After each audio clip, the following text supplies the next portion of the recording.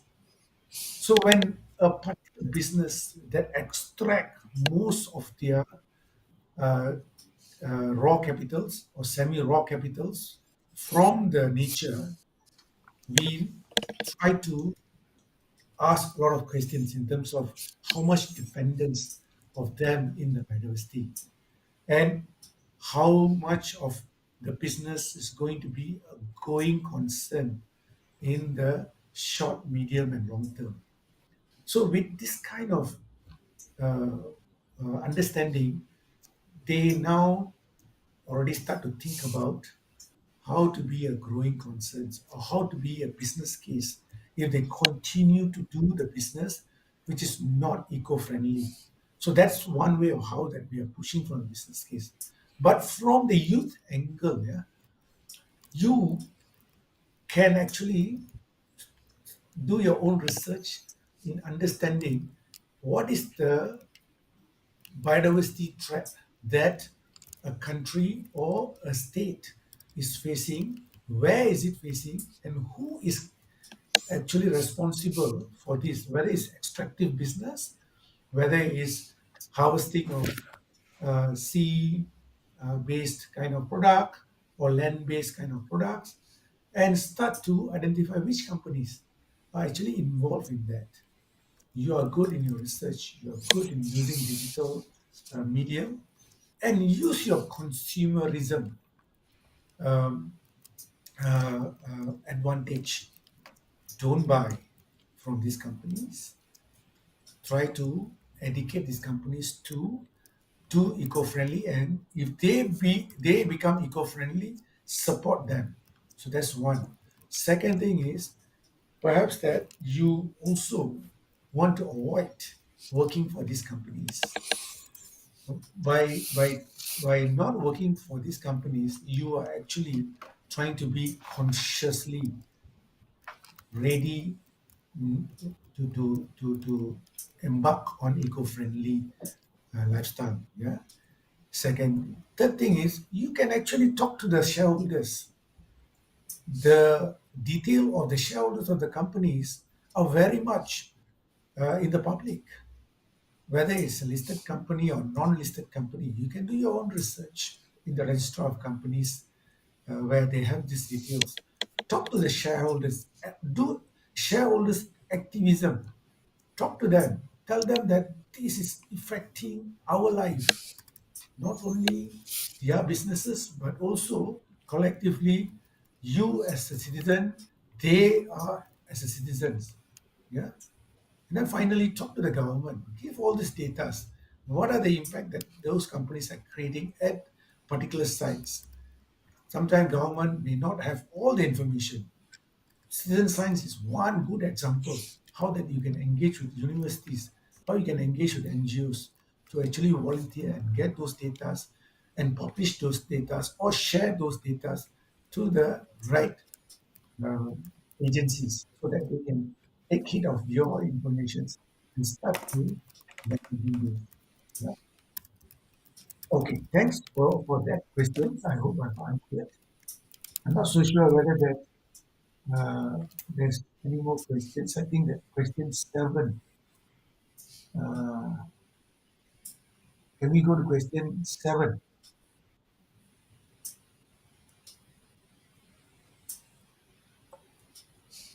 Right. This is for Dr. Chen. While accumulating such a large roadkill data set, how can Tyrone effectively transform these scientific findings into policy recommendations or infrastructure improvements, such as road design or wildlife corridors, to actually reduce roadkills incidents? Yeah, as I might present in my slide, we are really focused on how to identify the real hotspot is, so that we transfer our data into information to our road management divisions. We figure out the uh, really local hotspot where it is, and our management divisions, they will do something like road cross fencing to mitigate to let animal do not cross the road directly, and throw them into another way, or let them avoid to cross the road to mitigate the roadkill events happens. And but sadly, Taiwan has developed very totally. So in our lowland, lots of roads infrastructure has been already to development and contribute. So that's we cannot do lots of things to improve our infrastructure, but we can do something like to make our drivers to slow down in something somewhere that we figure out the uh, where the roadkill events usually happens. So that's to the government and to the drivers public, we have two ways to do to reduce the roadkill accidents. So that's a little brief response to this question. Yeah, thank you, Dr. Chan. And we have another question for Dr. Apple. Can I read the questions? I don't know whether they managed to put it in the PowerPoint format. Um, so this question is for you. In your view, Dr. Apple, this is for you. In your view, what unique role can citizen science play in driving biodiversity conservation and sustainability, particularly in influencing policy advocacy and societal change? Can you say the last two sentence? Sorry, I cannot hear very well. The sound is a little bit soft. Sorry again. Yep. Citizen Okay, science it's in can play the, the role. Yep. it, you Okay, can see okay, it in the okay. screen, yeah? Yeah. Now, what the unique role that can citizen science can play to driving the biodiversity conservation is okay. So anyway, I think citizen science definitely play a very important role. First, the role that can help scientists like us, to get a big picture what's going on in our country, our regions, or our area by helping, collecting collecting the data. This is very important as a scientific part. Okay, but for in terms of influence of policy advocacy and social change, I think they also play a very important role too. They are the one that could drive or can be an influencer. Like in Thailand, there are several cases that what happened is that there is one case that uh, scientists would like to, kind of reject, for example, reject not, eating this fish. But as a scientist, we cannot really say, okay, because we just a small group, we not really have power. But if the citizen science come and help us and understand why we, say that, well, we should not, eat this fish, what is going on, what consequence, if the fish decline, what consequence gonna have. So if the citizen science come and play together, and this could drive into the policies. I'm not sure whether you understand clearly what I try to say or not. But the citizen science can consider, the big, in terms of the business point of view, big consumer, big advocate, big influencer, and then they definitely can influence the policy, influence the change, how, we regulate on a certain thing for the environment and for the biodiversity. So put it this way, in Thailand, several cases that happen because of citizen science. They say that no, from now they don't want to do this. And then later the policy, the regulator have to change because or else citizen science would, gonna yell and disagree. So you Yeah, you understand what I try thank to you say, very right? much. Yes. I can put in a context, yeah. A lot of vegetarianism now is because of the trend that is going up because of the demand is growing.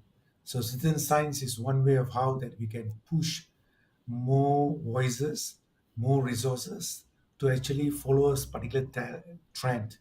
Biodiversity losses also basically the demand for for demand for this kind of species, whether it's seafood, whether it is a land food.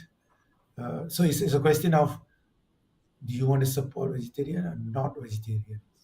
So if you want to support vegetarian, be free from eating this wildlife, this exotic food, and all those things. So it's actually citizen science can support to push for this kind of things. Yeah. All right. So times is coming to almost an end. We have spent almost 1 hour 45 minutes. So before we wrap it up, I would like to say a few words. I would like to thank to the Secretariat for doing such a wonderful job in coordinating, in preparing ourselves for these sessions. Really good work, as well as to the committee of these workshops. They have done a good job. And personally, I want to thank the Ministry of Environment of Taiwan, as well as Prof. TC, my good old friend. Thank you very much. Yeah, thank you very much to the three speakers as well. Yeah, you all have done a good job in preparing yourself and answering questions, and hope that we can meet in person in the future. Back to the Secretariat. Thank you very much. Thank you so much. Thank We you would very like to much. express our gratitude to all of our speakers for their wonderful research results and presentations. Thank you. We will now take a 15-minute break, and please come back at 3. Our next session will start at 3 o'clock. Thank you.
afternoon. Welcome back. Now we're going to move to our last session, panel discussion on youth engagement and environmental education. I would like to invite our esteemed Professor Zichao Zhang to chair the session. Please welcome.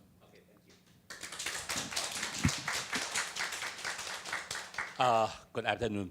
This is the last session for this workshop. And according to our tradition, we always keep the best for the last. Not just the least, with the best, not the least. Okay. So and this is also a very good topic. We engagement the youth, the young people, toward sustainable development. So I strongly believe this session will be the best session for the whole workshop. Sorry for the previous sessions. Okay, and we have 3 young people, and because they are young, so we are hoping after their presentation we can have a very comprehensive discussion about their thinking and their feeling, or even their action toward the environmental protection and sustainable development. And I'm honored to be the moderator for this session, and also look forward to their speech or presentation. And of course, thank you very much for staying so long for today's on-site, and also for all the participants online. Thank you very much for such strong support to this workshop. And I will introduce the first speaker for this session, CJ Lin. Let me read his short bio. CJ obtained a master's degree in animal science from National Zhongxin University. During his studies, he participated in several overseas internships and exchange programs, and actively engaged in public affairs, being recognized as an agricultural youth ambassador and an environmental youth leader. This experience helped him develop strong cross-cultural communication and international cooperation skills. He is currently a project assistant at the International Affairs Division of the Ministry of Agriculture, where he works to broaden his international perspective and strengthen his cross-disciplinary coordination abilities, aspiring to serve as a bridge between industry, government, and academia to promote sustainable livestock development and international collaboration. The reason I read it, because it's so huge and so great. So let's welcome CJ Lin.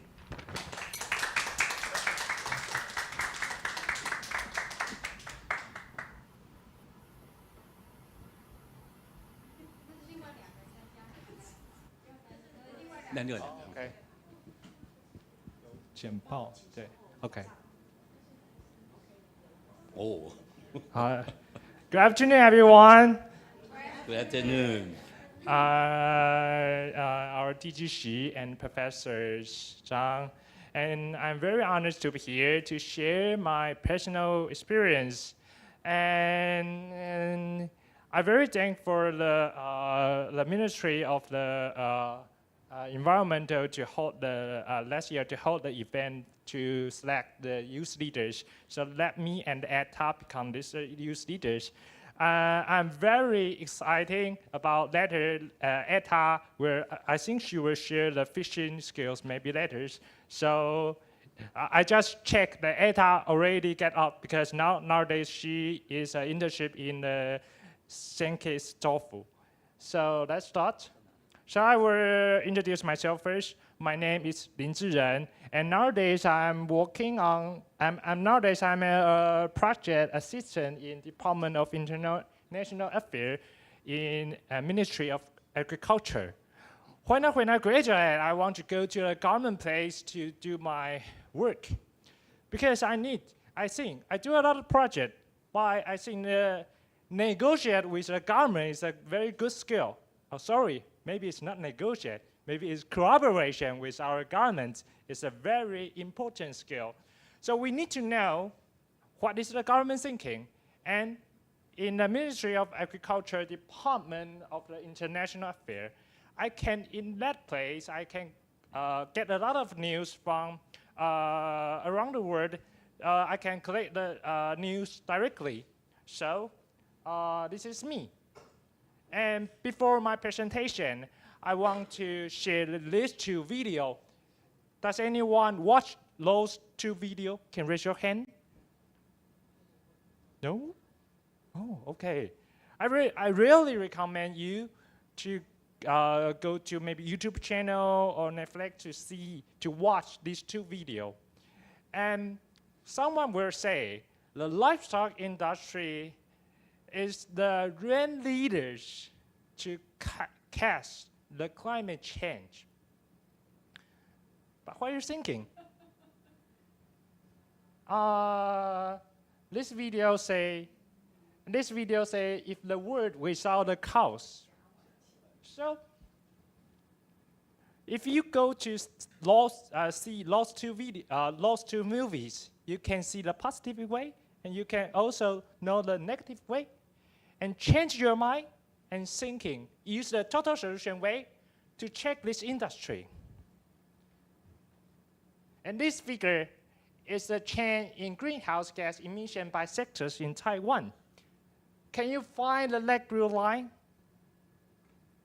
Light blue line is over here. It's the agriculture sectors. But in here, most is the pink line. So in Taiwan, don't say our livestock industry is the real leader to cause the climate change. Maybe in the world it is, but in Taiwan it isn't. So please everyone to support, to buying the product from Taiwan. Customer will buying the local meat, poultry meat, okay? The beef meat, okay?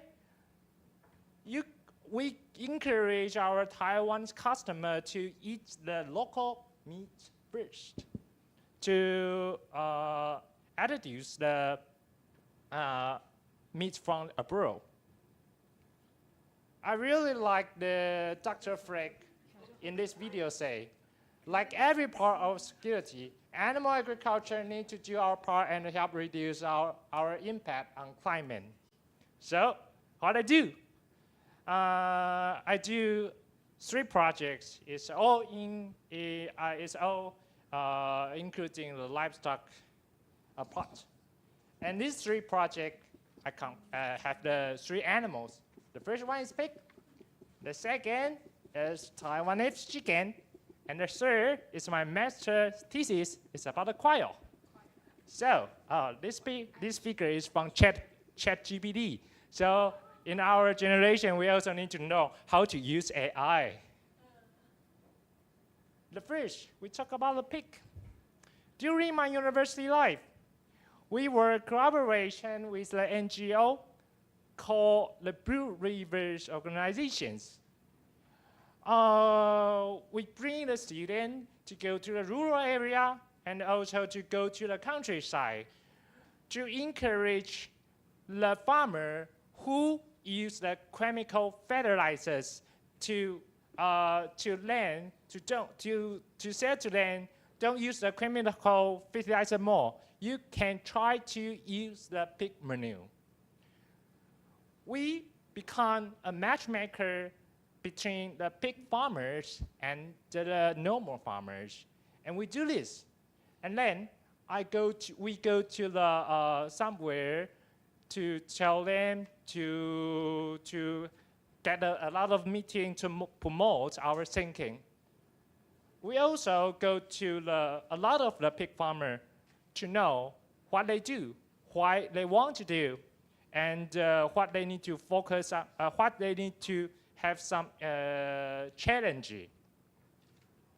And then I think This is a step what I the solutions. It's called a PDCA.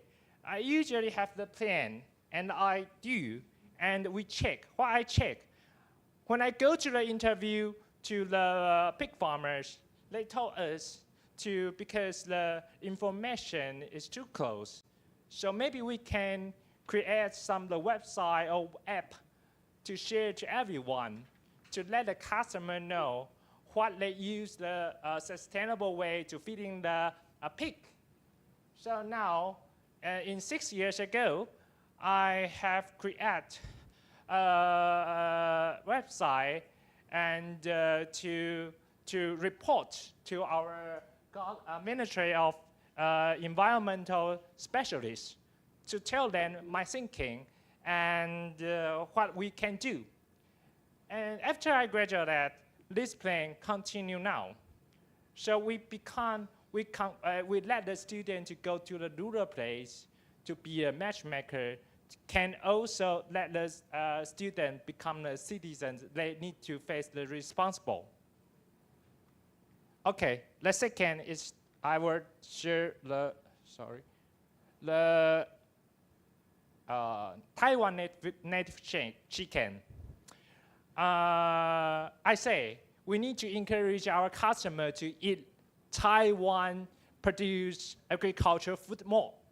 So, during my university life, I also see this kind we call the free-range system is a more sustainable way to feeding the chicken. This way is not only can protect our Taiwan native chicken breed, but also can let the people who live in the mountains, native Taiwanese, can let them to grow some money. So me, when I have learned under forest economy class, I know they need to face the problem because they don't know how's the good thing, what is the difference between the Taiwan use the free-range way or the commercial way to feeding the chicken. What is the difference between the chicken product? So I plan to do the research to tell them what is the difference, the meat quality, what is the difference between the Taiwan native chicken and commercial chicken. So I do it, and I share. I go to check. And when I check, I talk to the farmer. Don't use, because we need to cook the chicken to sell to our customer. So I tell the farmers, we don't need to encourage our customer to use this kind of chicken to become the deep fry way or the roasted way. We just to boil it and directly to the customer can eat. You can taste the sweet and the most natures to our customer. So you can try. If you want to buy, you can text me. I will share the link to you. And according this to the pig and Taiwanese chicken, I transfer my research topic because nowadays I know the customer behavior was very important. So in my master thesis, I will research about the customer behavior in the fresh quail egg. Why quail? I research about the pig and native chicken. Why quail? Okay, I will tell you. The quail will laying the first egg from 35 days. So the chicken is half year like the chicken were laying the first egg. The quail only need 35 days. So the quail, because now we need to face a lot of the disease, and the quail's the anti-disease, the ability is better than the commercial chicken. So that's why I transfer my research to the quail and focus on the customer behavior. I plan and I do the research. But when I check, I saw this. This system we call the home garden system. This system also can use in the city size. Quail is a very small animal. So if you want to feed the animal in the Taipei city, you only have a very small place. Maybe you can try quail. You can let the quail lay the egg and eat by yourself. Every day you can collect the egg and fry it. It's good. So, and you don't need to go to the supermarket and buy the egg. You also can reduce the carbon emissions. You can produce by yourself and eat yourself. So if you were live in the countryside, okay, try Taiwanese native chicken. If you are living in the city side, try quiet. Let's go. So, in conclusion, I want to say, our livestock industry will try our best to let this kind of industry to become better, and we use a technical way to reduce carbon reduce. So, if you can buy the good products to support this kind of the sustainable way to raise the chicken, pig, and also the quail. You buy this kind of food, you can encourage them to go on this way sustainably. So why today I want to be here? My boss, my session chief in our MOA, the International Collaborator, Eric, thank you to encourage me to go here to share the what Taiwanese food is good. Sorry, I only have the seven minutes to share my experience, and this is the last page. And according to the selection next event about the youth leader, me and later Eta will share his experience. Me and Eta and also the other friends, this is Chen Xin, is also last year we meet from the event. We become a group because we are from the different department. So we have the different thinking. So when we are combined to one group, we go to see the solar panel. We also go to some fishing village to check the solar panel systems. We use the different site to check everything. So I'm very thankful for the Ministry of the Environmental can put the different young generations together, because when I go outside, I can know the different thinking. And this I think it's a new policy to promote the promote the pig farmer who can change the 资源 resource, can put the pig manure back to the fund. If you are, I think maybe some pig farmers were online to listen, so maybe you can attend this event. So, sorry, my English is not very good, but I'm very nervous. So, thank you everyone to listen to me. Thank you. Okay. Okay. Okay, Ziren, thank you very much for such a wonderful talk. Okay, and yeah, you said you were nervous. I'm nervous too. Okay. Mm-hmm. Just kind of show we are so focused and we are so working on this topic. This is the reason why we are nervous. Okay, we just try to be the best, try to offer more and better for everyone. Okay, and yeah, your talk I think is very interesting and also very attractive to me. At least I understand that that's a kind of thinking maybe I'm living in the city area. I think about to raise a quail, and I pick up the egg every day. Too small. And also, five. And you mentioned about how when we eat the chicken, yeah, we need to test and to appreciate the substance or smell and very naturally, right? Don't add too much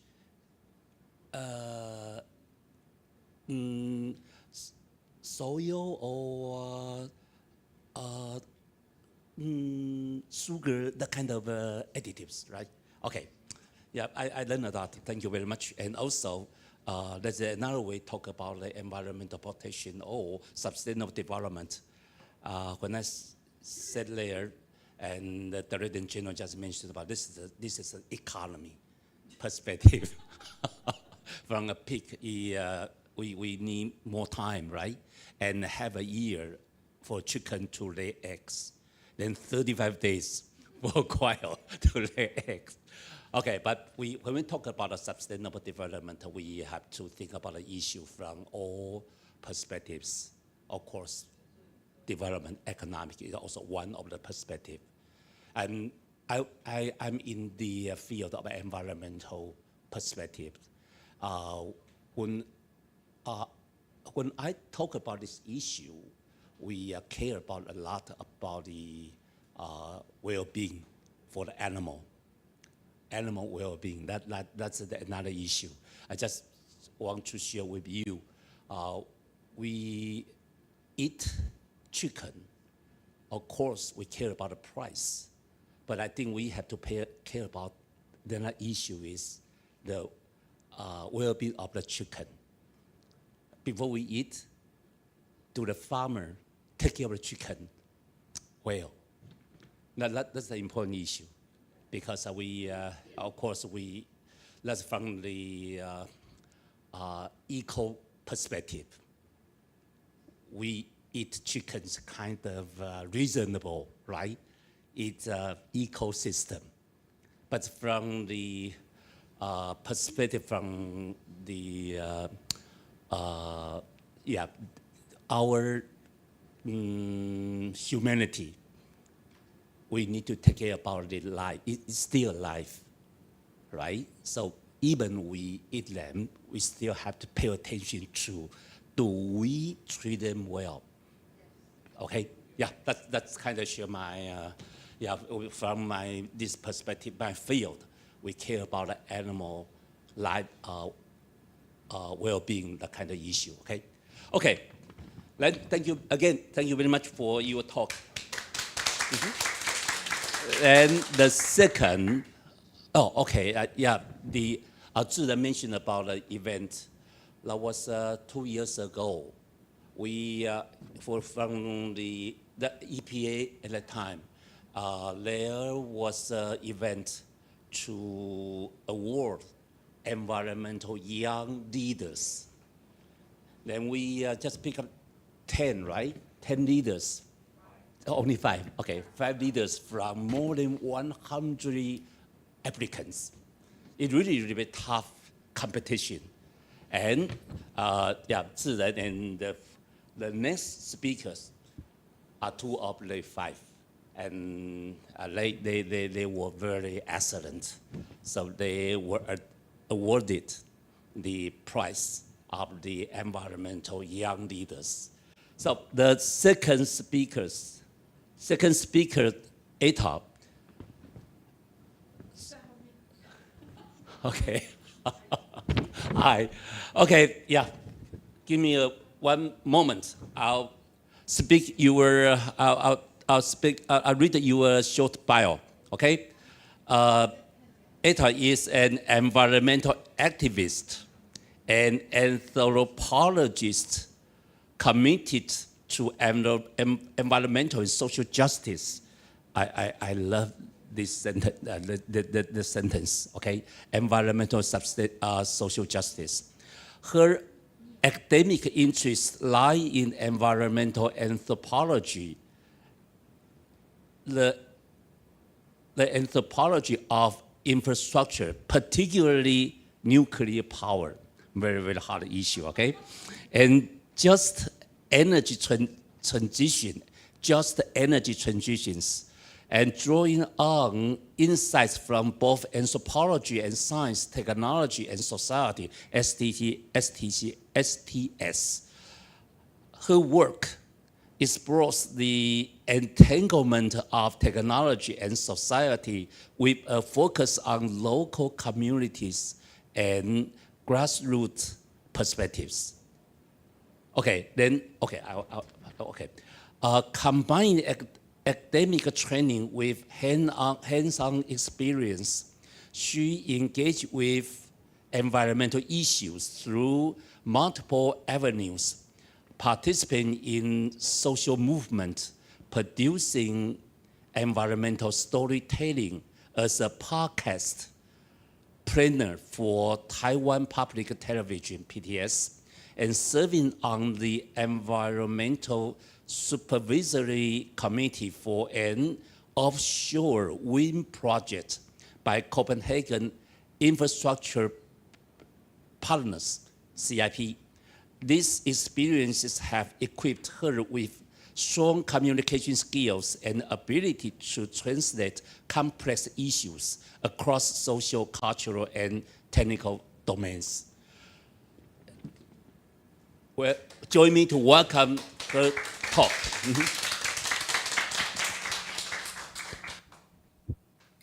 Hi everyone. Can everyone hear me? Okay. So I'm Li Ruozi, and you can also call me Etta. So I'm now in Caribbean in a diplomatic alley called St. Kitts and Nevis. So that's why I will be online. So I'm sad that I cannot be there in person. And so everyone can see my Caribbean hairstyle. It's a braids that I just did here. Yeah. Yeah, and also I hope the light and internet and everything. And also I just wake up right now, so I hope my brain is on. Okay, so I'm now a graduate student. Oh, I've mentioned that I'm in St. Kitts and Nevis right now, and I'm in a internship with the Ministry of Agriculture. And mostly I'm staying in the Department of Marine Resources. And I'm also doing some field work with fishermen, and I won't share about this part today. But yeah, it is quite interesting here. But I will be back to Taiwan soon. So here's some short introduction for me. I'm now a graduate student in anthropology and in National Taiwan University. And I would say I'm also an anthropologist and an activist. So today I'm going to sharing, I'm very happy and it's my honor to be one of the speakers here to share who get to participate, rethinking civic engagement from local and youth perspective. Okay, the next page. So this is where it all began. I'm 25 years old right now, and when I was 17, Zhanghua, if everyone knows, Zhanghua is a middle west county, and there's a very tiny village called Taishi, and it is just not far from Yunlin County. And when I first went there, it was when I was 17. When I first went there, I witnessed the impact of pollution, mostly the air pollution from the petrochemical industry, from the Formosa plastics. So everyone can see the second picture that I took. You can see like there were around 300 of chimney there, and it's emitting smokes every single day. So I met a lot of elderlies, those who are just sitting beside there, and they're talking about how they get impact from the Formosa plastics.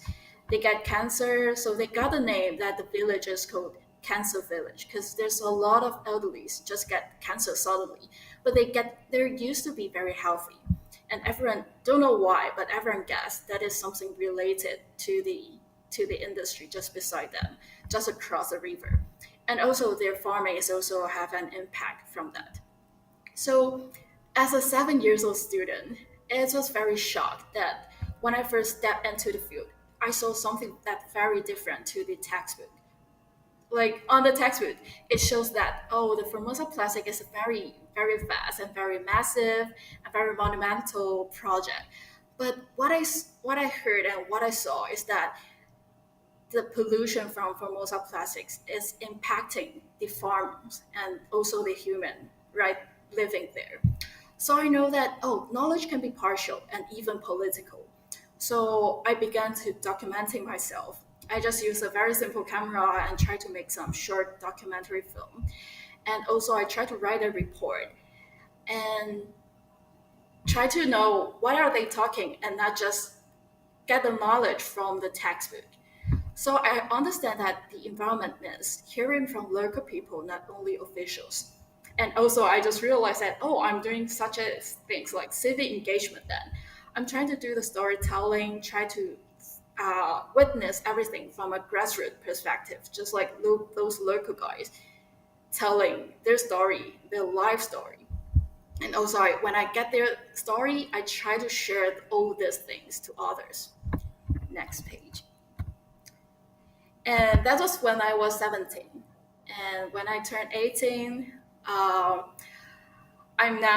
studying in Taipei, and I just so we organized a student group called Their Nuke Story, and it was 2018 and 2021. There's two referendum about nuclear power plant, and if everyone knows, we just went through another nuclear referendum. So in this 7 years, we got 3 nuclear referendum. It is very crazy things, and so we in that group we visit there are 4 nuclear power plants in Taiwan. So we visit those 4 plants and we try to capture local resident stories and point of view. Why are we doing this? It's because we noticed that during the referendum, all the debates are focused on science. And like, which energy is more efficient and which one is more clear, which one can provide enough electricity for us. Those questions are important, right? But I think nuclear power is more than just a scientific issues. It's about those who inhabit the land. So just as an anthropologist, Laura Nader, just said, the energy problem is not a technological problem. It's a social problem.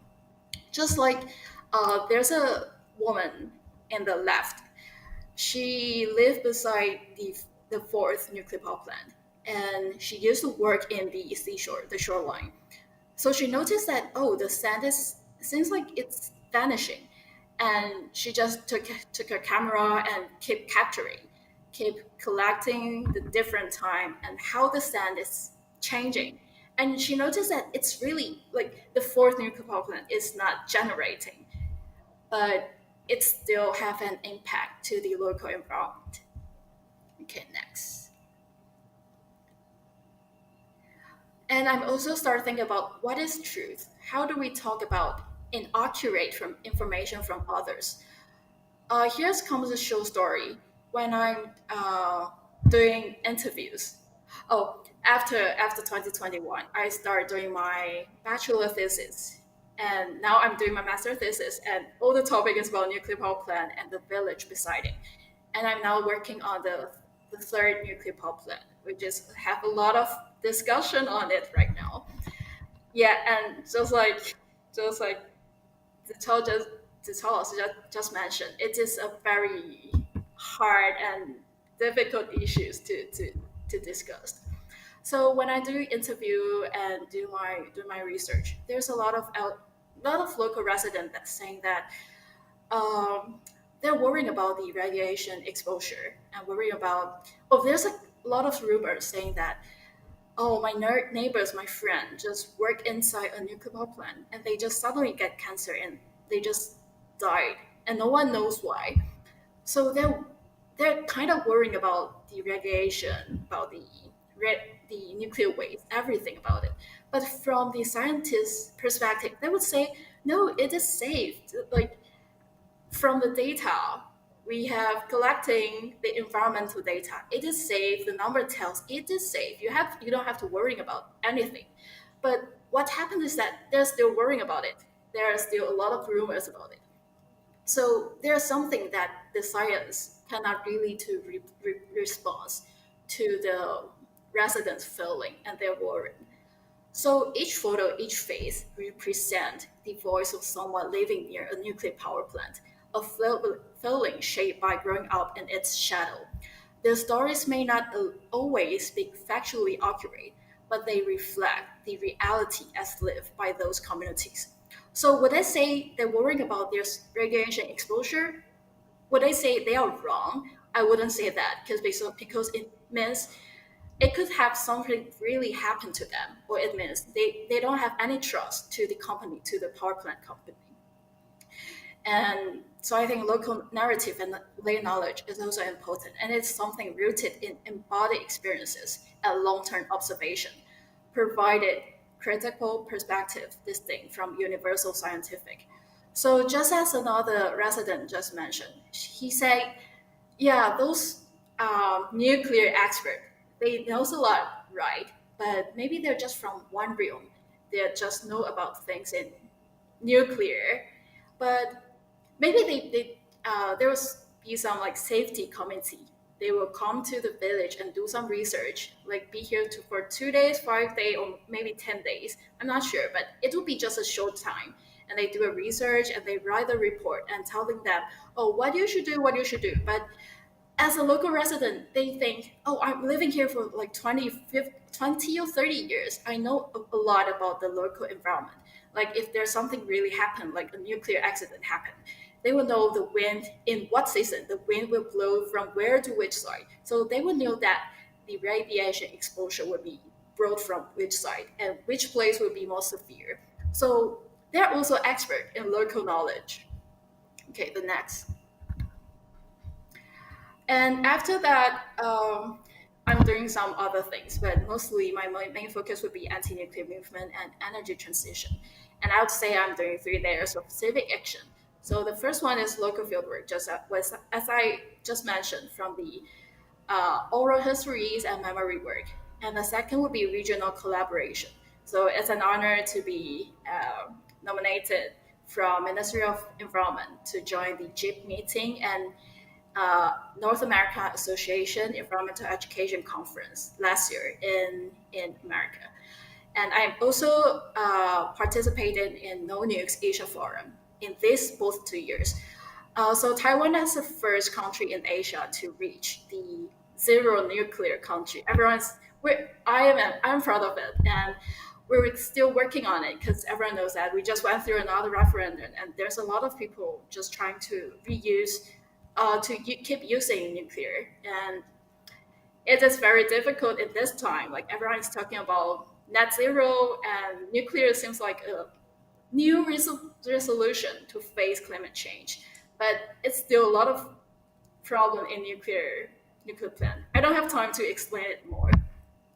And the third one would be media research and policy. So yeah, I'm doing podcast planner at our island. It's a show about environmental news, and also an environmental supervisor committee for offshore wind farm, and also doing some research in energy justice.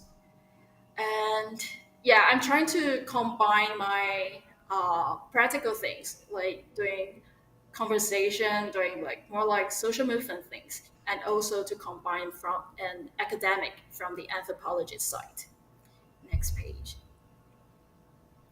So, like in this time, climate discourse often frame participation as youth versus older generation. Like everyone's saying, "Oh, we're youth, and our future is decided by those old guy, and it is time for us to speak out."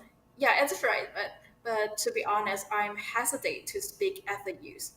It didn't mean that I'm reject youth identity, but I feel the real silences lies in the stories of those who are excluded from both youth forums and national policy space. Like youth in this section, youth would be promoted, and everyone's seeing youth and everyone wants to know what's youth thought. So we got kind of authority to speak out something.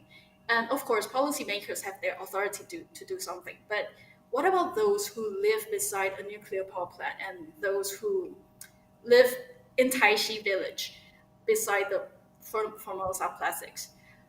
Who speak for those? Next. So this is my last page. So I think we have to rethink civic engagement. So whose stories are missing and whose future are being decided without their voice? I don't think it's just about youth. And I don't think that when we speak about civic engagement, it's just a voting or a policy suggestion.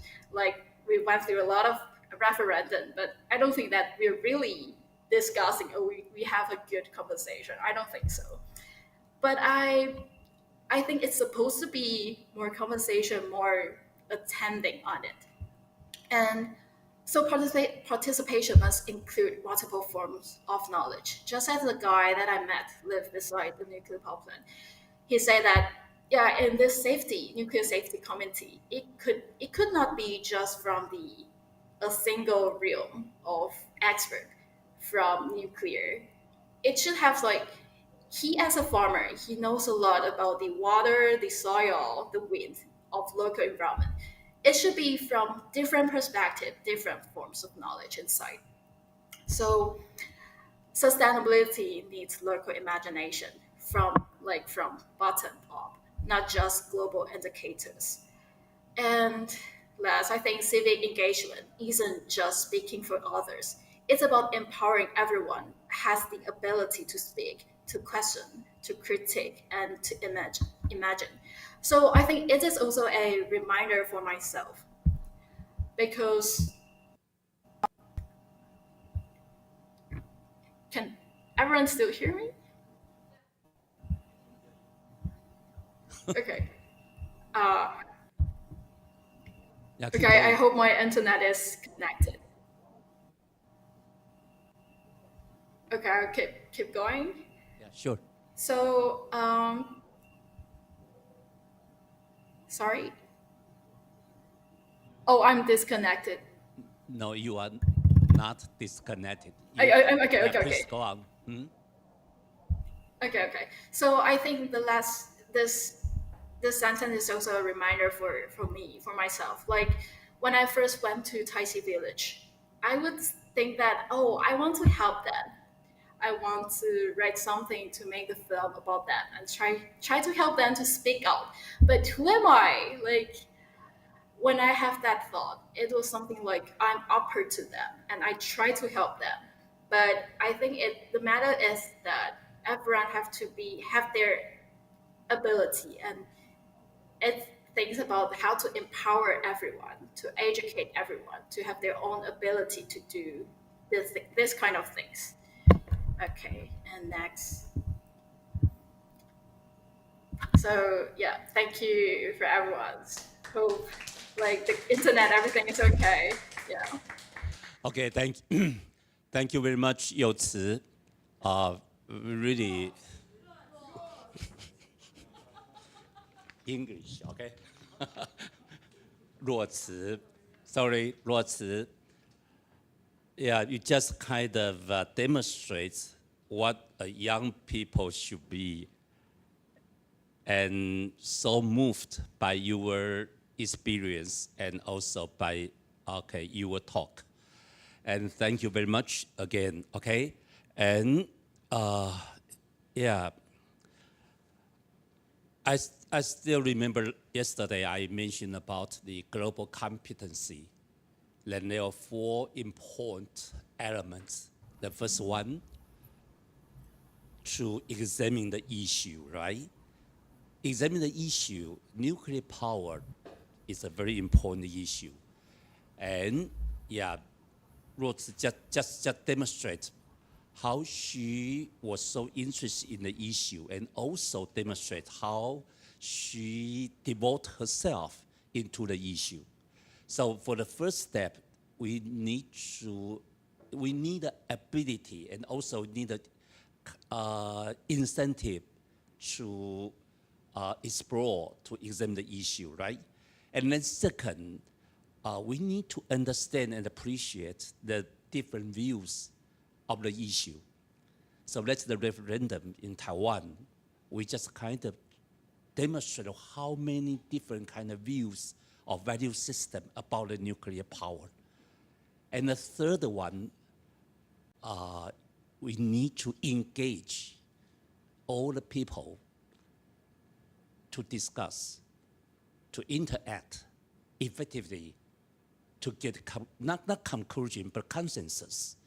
And so the referendum, we just finished the referendum, and we are not looking for the right answer or correct answer. We are looking for kind of consensus and to see what we can do. So after referendum, we need to engage. And this is a very important word, engage. This is the topic of our workshop, we engage. So very important, we need to engage everyone to get together and to act for the collective well-being and sustainable development, right? That was in the opening remark yesterday. And I think Rose just demonstrates the kind of the process, and just by express her experience of the issues, she has been devoted herself in the field and to work and for her ideology or ideal. And yeah, Rose, again, thank you very much. You just demonstrated how young people with a heart and with kind of energetic to take action and to do the thing for her thinking of her ideal. Okay. Okay, thank you very much. Okay, then we have the third speaker. I think the youngest speaker of this workshop. Okay, Miss Xin Yi Chen, right? Anyway, yep, just 1 minute. Let me read your short bio. I am a first-year environmental engineering student at the University of Sydney, who is from Malaysia. She was first exposed to environmental education when he was 13, and since then have participated in many projects, workshops, webinars, and more to deepen her knowledge on the subject. At 18, she was chosen as an intern for the GEEP APRC International Internship Program, where she spent 2 weeks at the Wan Da Nature Center in Taiwan. That's another program we are so proud of. And we also, I think, is proud of, we have to thank the Ministry of Environment because the budget, the support.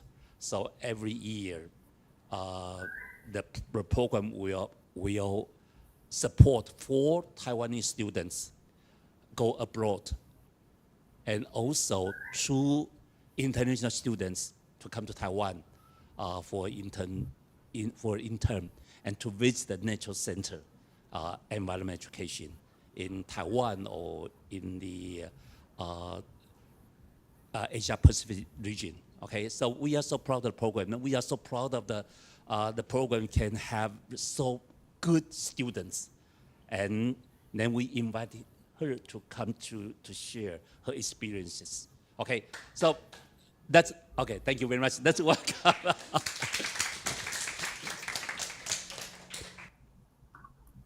Okay, good evening, everyone. I hope all of you can hear me. So, my name is Xin Ying. I'm from Malaysia, and today I'd like to share with all of you my youth participation in environmental education. Next slide, please. So this is just a short introduction about me. So I am currently a first-year environmental engineering student at the University of Sydney, Australia. I am originally from Malaysia, so I am like an international student here. And I am one of the first international interns to be sent to Taiwan under the GEP APRC International Internship Program in 2023.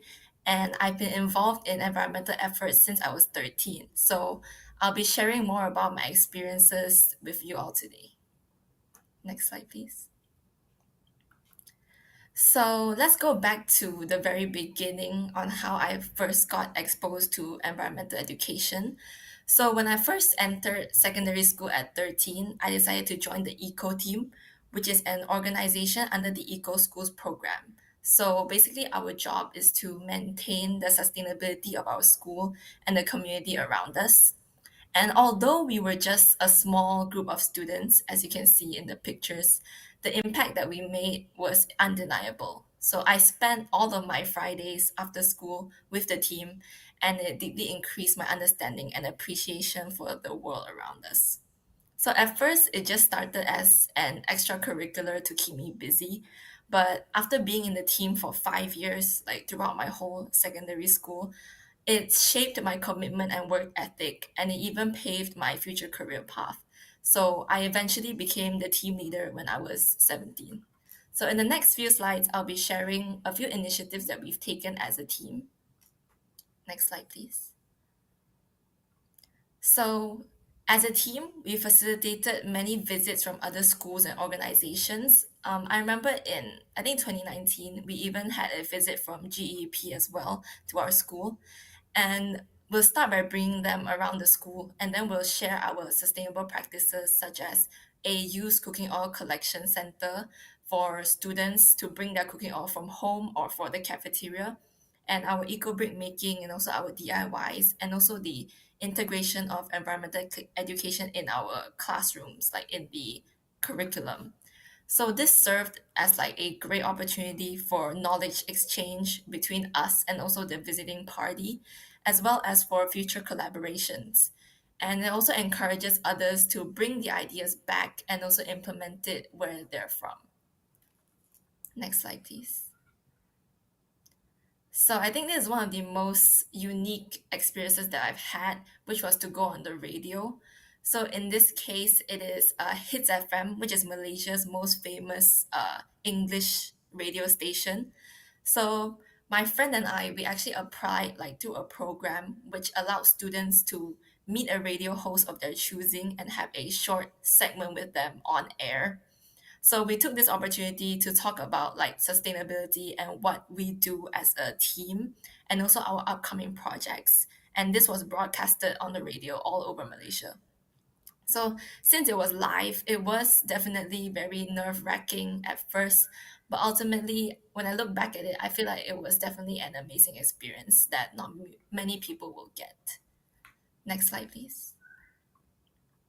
So now we have one of my favorite events that we've had in school, which is Janko Tour. And I think that this event can really be implemented in every school or like university. So it's essentially a fashion design competition where students will have to create their clothing pieces solely out of used or recyclable materials. So not only does this allow creativity and also teamwork, but it also teaches them about sustainability in a fun and unconventional way.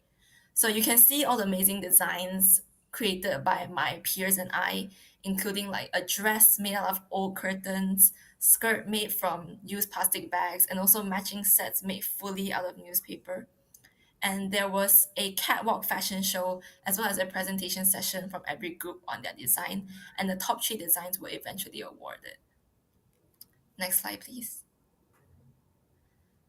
So in 2022, in my last year of secondary school, I led my team to submit a proposal for WWF Malaysia's Eco Champions Award 2022, which was Pathway to Net Zero Emissions. So our proposal outlined a plan for a one-day workshop on how to reduce your carbon footprint with activities such as making bioenzyme and compost out of food waste and how to calculate one's carbon footprint through an application. So after rigorous evaluations and interviews, we were selected as one of the eco champions nationally, and we were provided a grant by WWF Malaysia to make the workshop a reality. So being able to share this knowledge and also this awareness with 70 students aged 7 to 17 and seeing their inquisitiveness towards this subject was something that I really loved.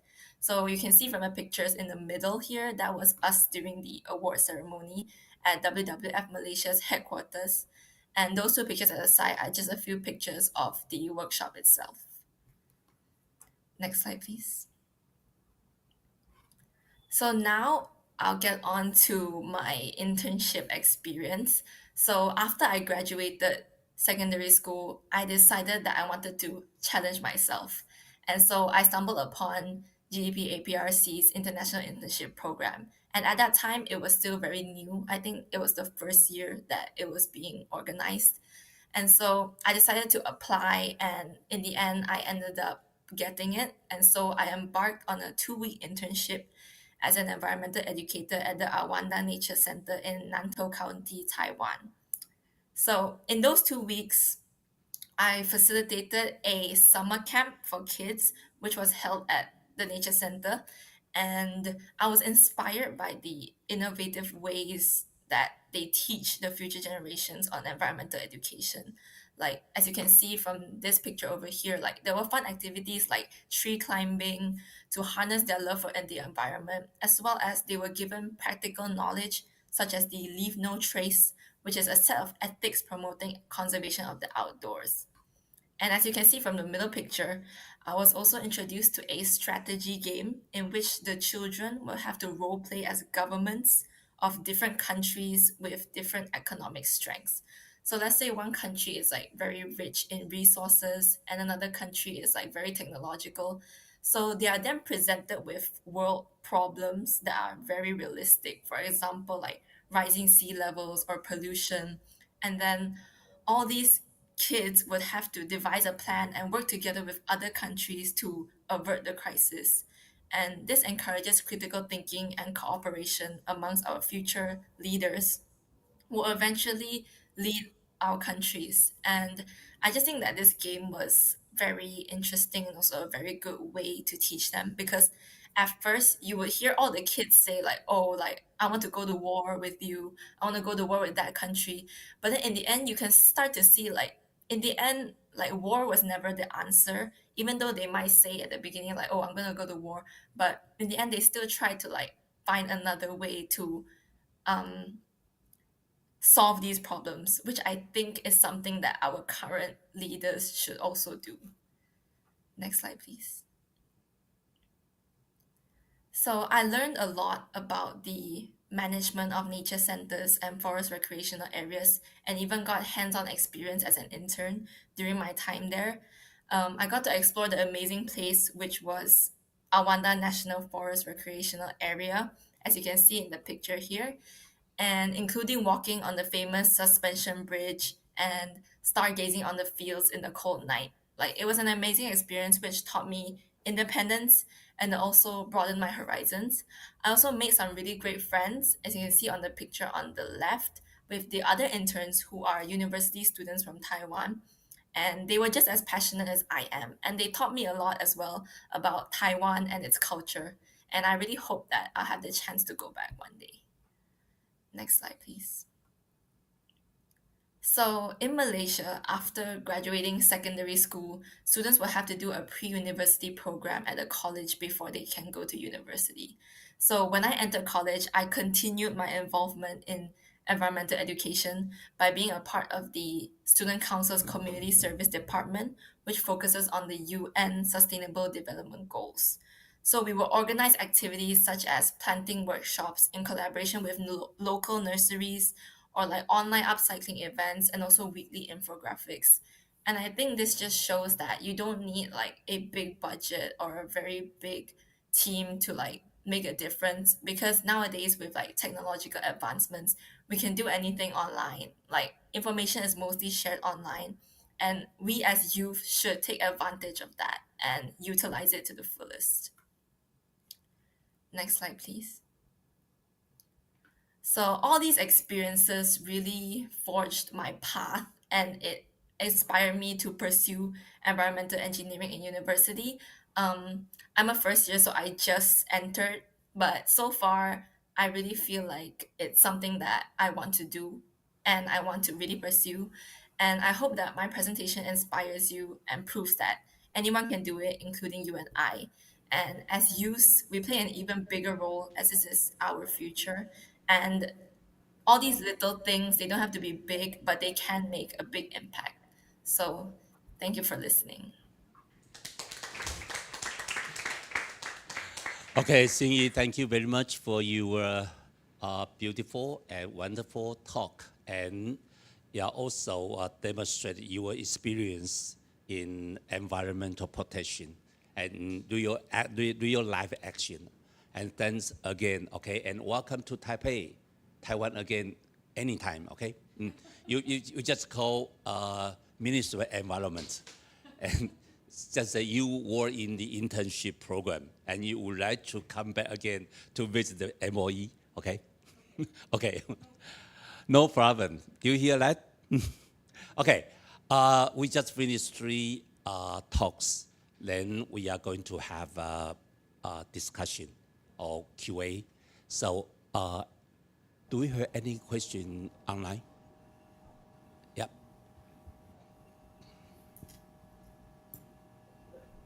Okay, the question 1,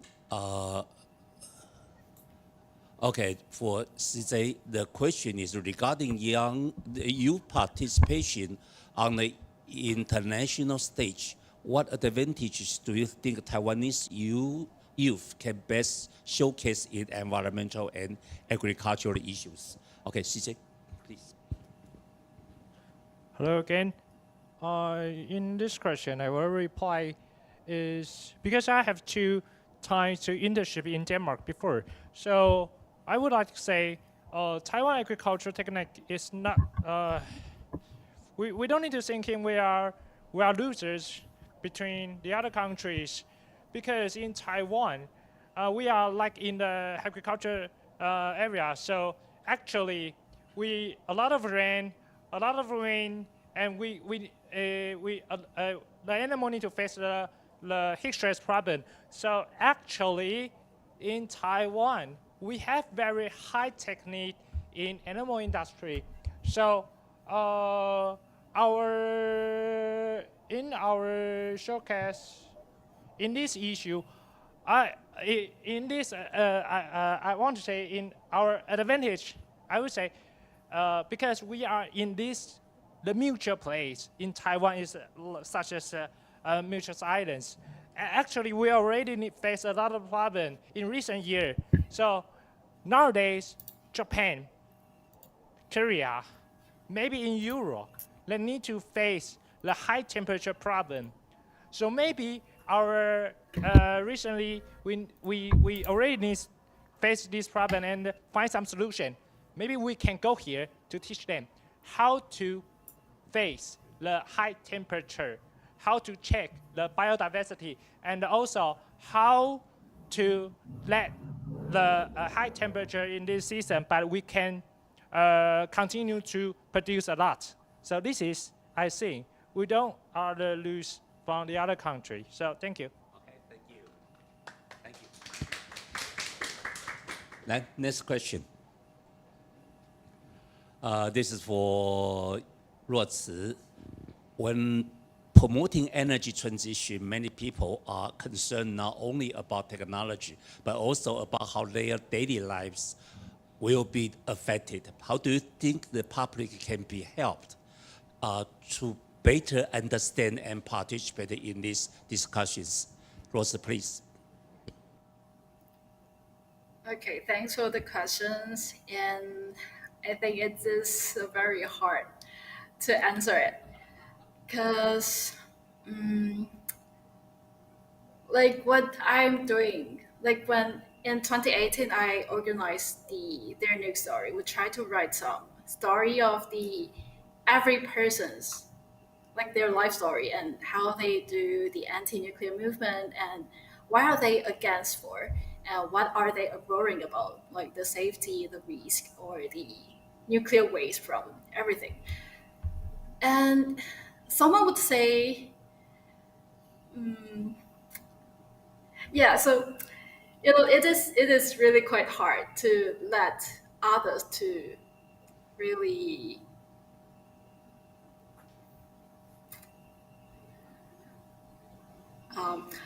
okay, sorry again. So, like, what my thesis is working on right now, it's about the third nuclear power plant. I try to capture the 40 years and like around 50 years history for the village and the nuclear power plant. And what I realized is that what we usually see on the internet, the debate will be, oh, someone will say, oh, I'm from where? And that maybe I'm from Henchun. Henchun is a place that the third nuclear power plant is located. And so someone would say, oh, I'm from Henchun and I'm pro-nuclear. And another one would say, oh, I'm from Henchun and I'm against nuclear. So it is like it is black and white discussion. But what happened in local is not that simple. It is very complicated. Someone would be, they rely on the compensation, rely on the work job, rely on everything that provided from the nuclear power plant.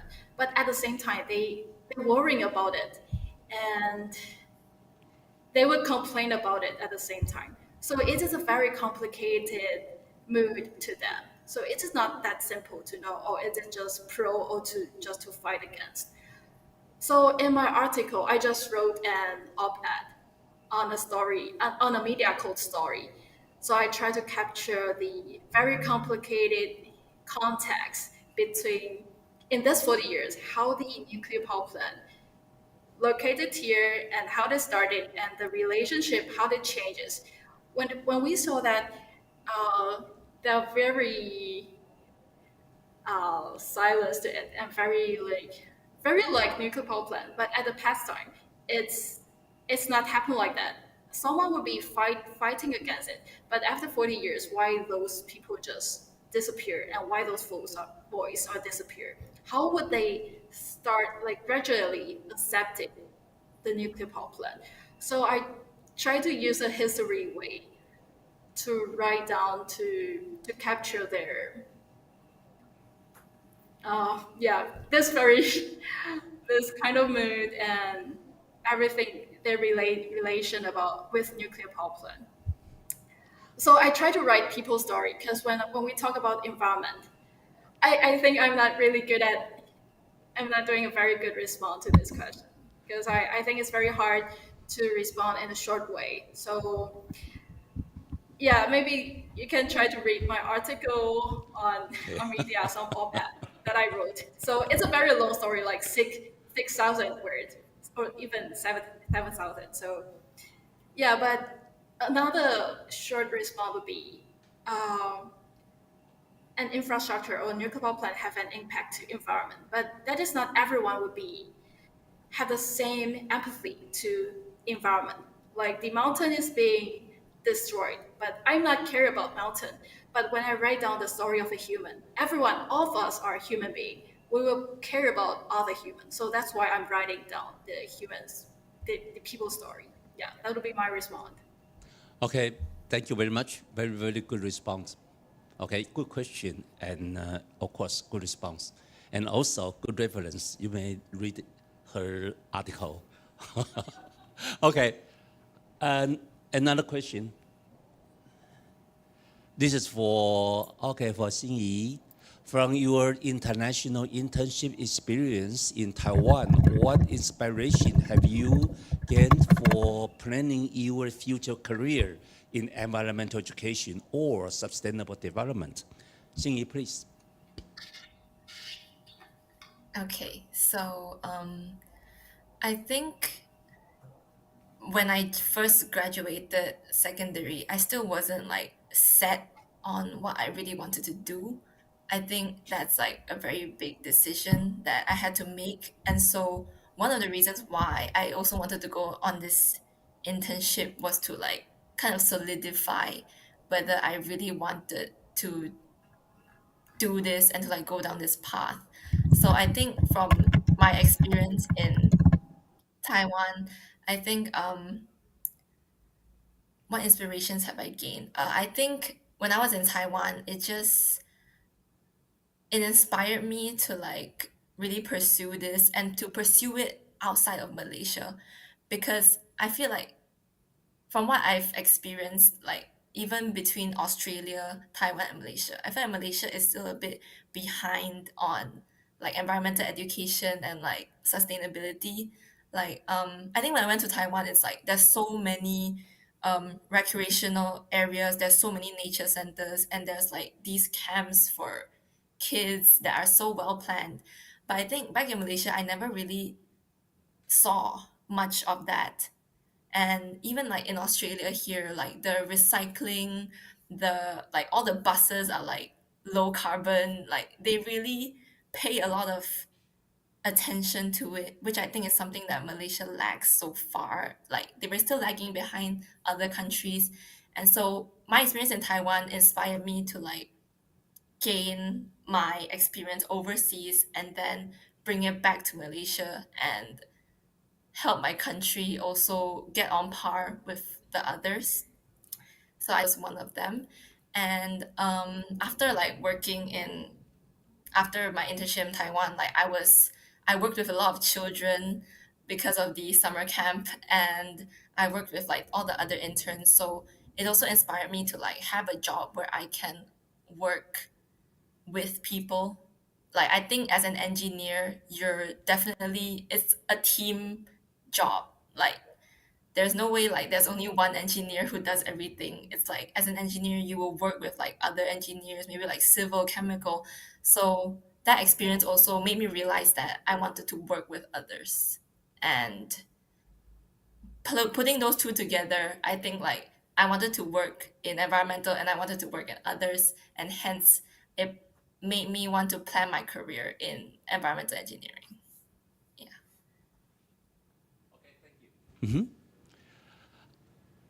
We are supposed to end the session at the 4:30, and we still have 20 minutes. But we also need to finish the end remark for all the session. So I plan to have 5 more minutes for QA. Then we have 15 minutes. We are going to have a video from the NEEE. Yeah, kind of congratulation for the ending of the workshop. And also we are going to have the final note from the MOE, from the Director General. Then I plan for the leaving 15 minutes for the NEEE video and your final note for this. And so still we have 5 minutes. So just one more question, okay? Oh, here, okay. Question number 4. Okay, for Lin.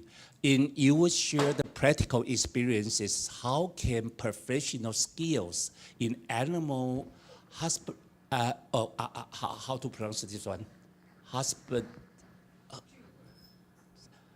okay, skipped it. 畜牧业, okay, be combined with environmental education to help the general public or students better understand and practice sustainability concepts. Okay.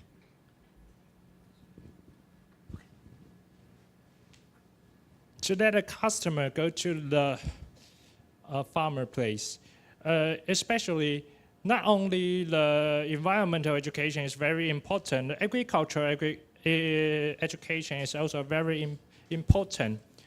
If the farmer were not very close to the customer, we don't know. We don't know the customer thinking.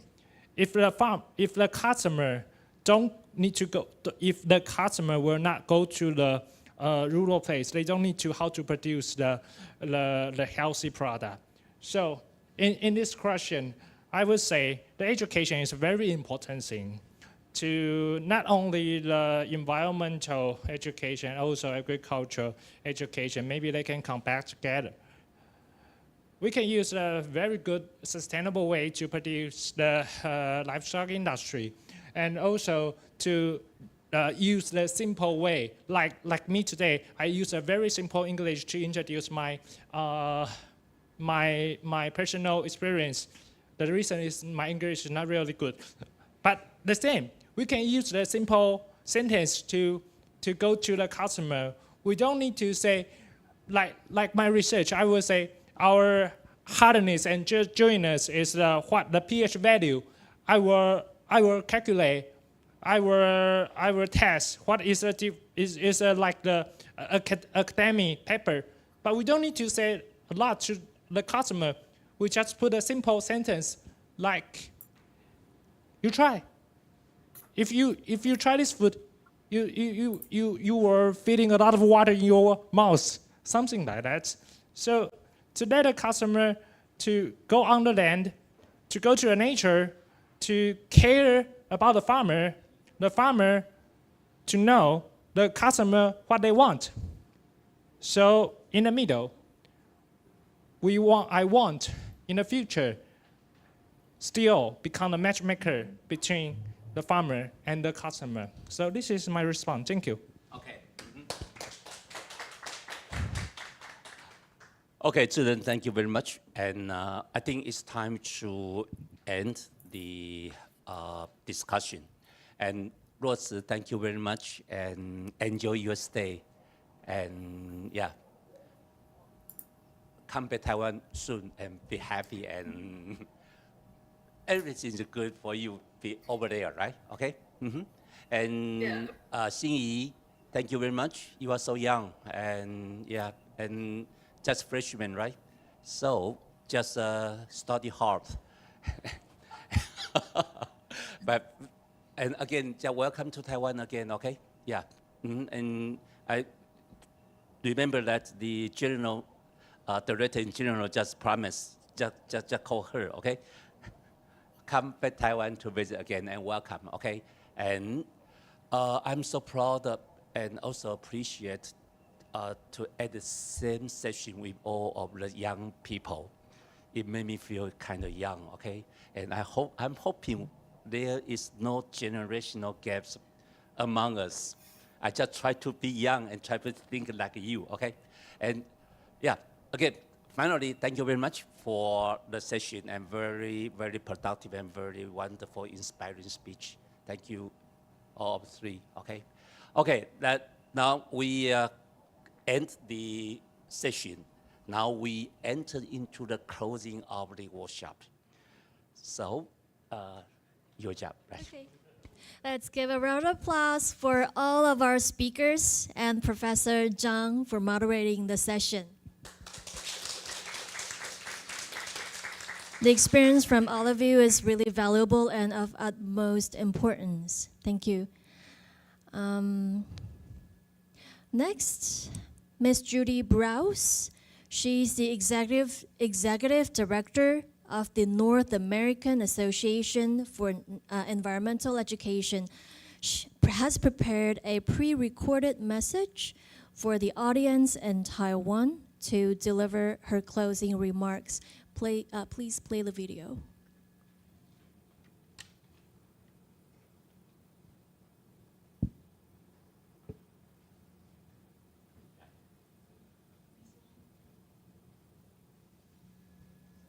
There's no audio. There's no sound. I was there with you in person, but I wanted to congratulate. Thank you.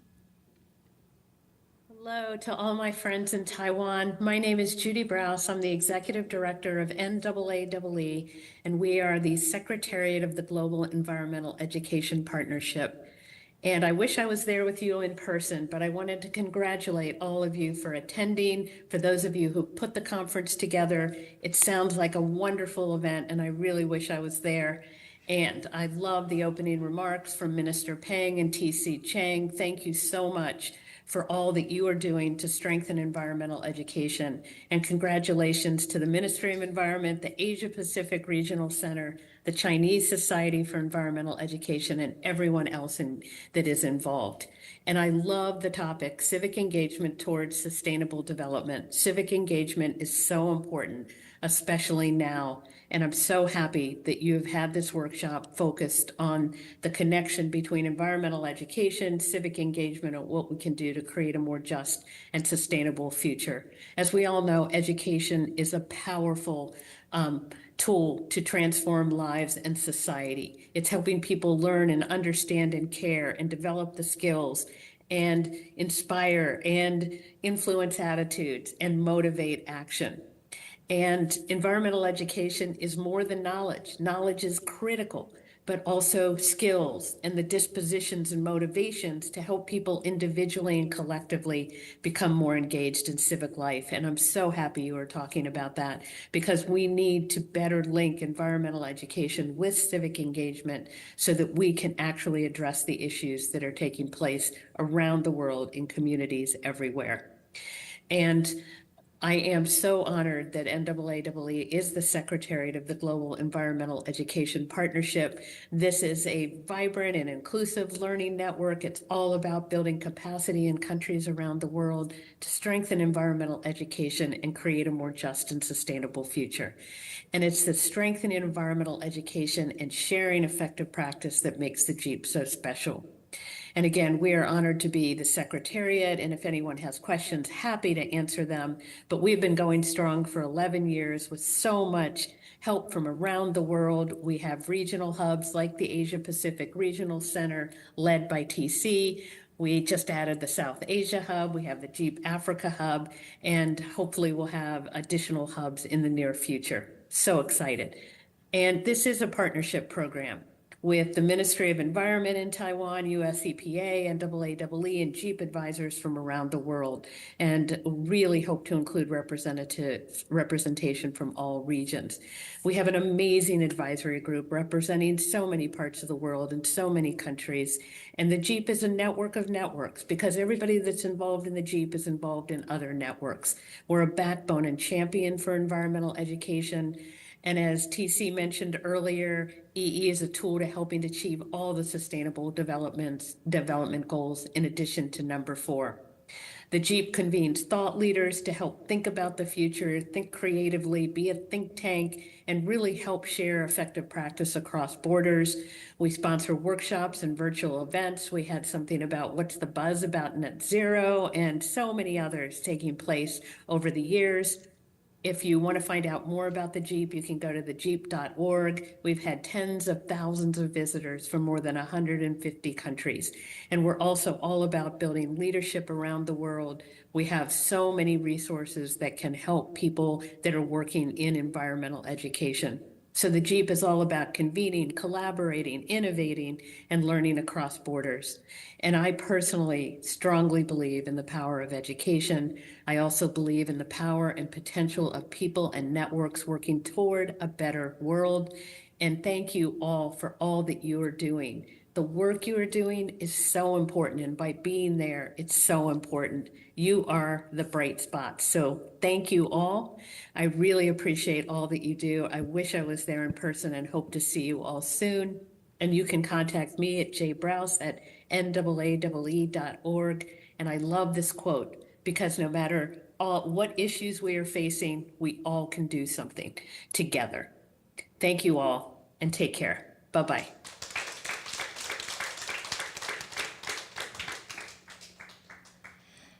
It's really wonderful to hear from Ms. Browse. Next, I would like to call on Director General Shu Zhixu, I'm really sorry, from Department of Environmental Protection at Ministry of Environment to say a few words with us. Welcome.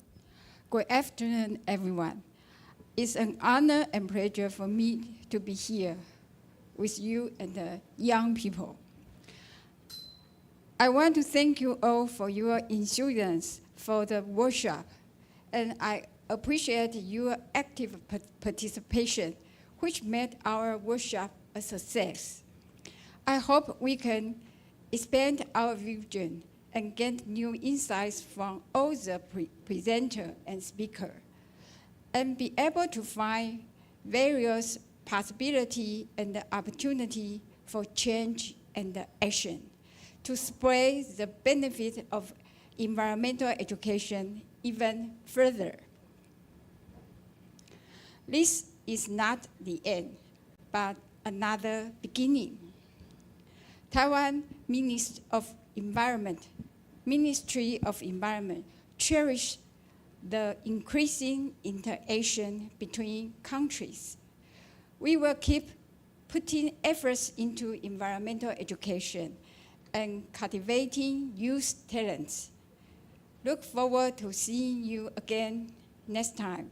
Thank you very much. Thank you. Thank you so much. Indeed, this is not the end, but the beginning.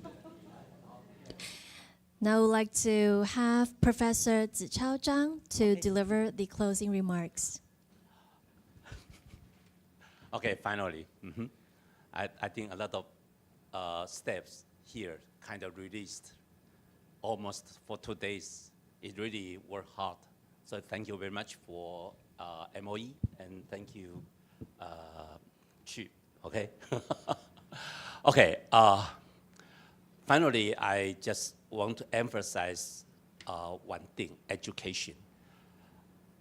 2050, Taiwan's toward the zero emission, net zero emission, okay? And they require 4 transformation. The first one, energy. Second one, industry. The third one, lifestyles.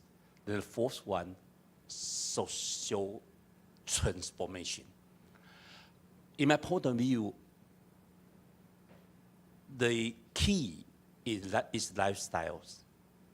And the base is social transformation. And to reach the goal for the social transformation or lifestyle transformation, I think education is very, very important. So that's the core of this workshop, environmental education, education for sustainability. But to improve or expand the influence of the education, we need the engagement. We need a partnership. So thank you very much for attending this workshop, and especially stay until now. That's really something. Thank you. Okay, and online and also on site. Thank you very much for stay here, and look forward to next year. I think we are going to have another workshop like this. Okay, okay. Again, finally, thank you very much for MOE, and thank you again for all of you and all the presenters for the workshop, especially for the 3 younger presenters. Thank you very much. Okay, okay, thank you. Bye-bye. Thank you. In order to achieve social transformation, education is always the key. That's why we're gathered together here for 2 days. At the workshop, we need to work together, collaborate together for a better future. Thank you. We would like to give our special thanks to the organizer, Ministry of Environment. In addition, with the tremendous effort put in by GEEP, APRC, we're able to make today's event possible. We would also like to extend the gratitude to all of the speakers across the 2 days. They're bringing their expertise and experience around the globe and engaging in such fruitful, constructive, and open exchanges throughout the 2 days. Lastly, we would also like to thank all the unsung heroes working behind the scenes, the team from Yiyuan Company, our amazing interpreters, being our ears and voice, and the technicians from Lifestyle Media Company. Thank you all. The 2025 GEP APRC International Workshop on Environmental Education has now come to an end.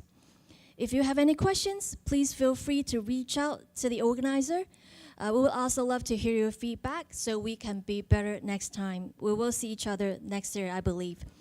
Please continue follow and support our future activities of Ministry of Environment and GEP APRC. We'll see you next year. Thank you and goodbye.